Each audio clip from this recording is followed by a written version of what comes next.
আওয়ামী লীগ মুক্তিযুদ্ধের চেতনার ব্যবসা করেছিল, এখন নতুন চেতনার ব্যবসাদার হাজির হয়েছে আমাদের সামনে। আমরা তাদের উদ্দেশ্যে বলবো, বাংলাদেশের চেতনা দিয়ে পলিটিক্স হয় না। আপনারা 2001 থেকে 2006 পর্যন্ত জামায়াত ইসলামী সহ প্রত্যেকটা সেক্টরে বাংলাদেশে দুর্নীতি করেছেন, আর এখন নতুন করে প্ল্যাটফর্ম বানিয়েছেন যে তুমি ইসলাম নিয়ে অর্ধেক, আমি অর্ধেক। আগে হলো এক প্লেটে বসে খাইতো, এখন প্লেট ভাত কিন্তু এক পাতিলে তরকারি। জামায়াত ইসলামী দুর্নীতির জন্য সমান দোষে দোষী।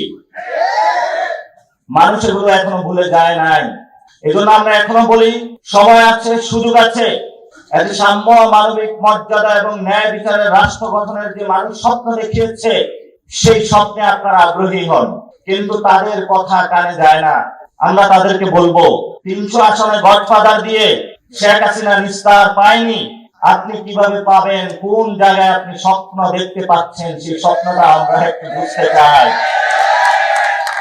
কয়েকদিন আগে তারা বলল যে তারা নাকি বাংলাদেশে নাকি দুর্নীতি হলো রিমুভ করবে বা দুর্নীতি হলে শেষ করবে।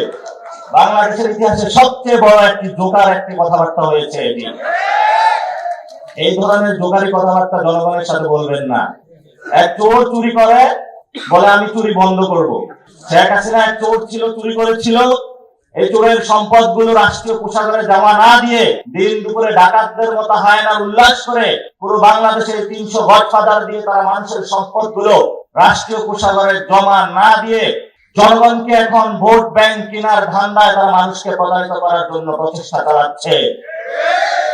আমরা বলবো, শেখ হাসিনা যেগুলো চুরি করেছে, এক চোর চুরি করেছে মানুষ থেকে, আরেক চোর গিয়ে তাদের থেকে চুরি করেছে, এটা তো আরো বড় চোর। এই চোরদের থেকে সম্পদ উদ্ধার করে আমাদেরকে রাষ্ট্রীয় কোষাগারে জমা দিতে হবে। আর এই জন্য বাংলাদেশের যুব সমাজ রয়েছে, ছাত্র শক্তি, যুব শক্তি, তাদেরকে কঠিন ভূমিকায় অবতীর্ণ হতে হবে আপনাদেরকে।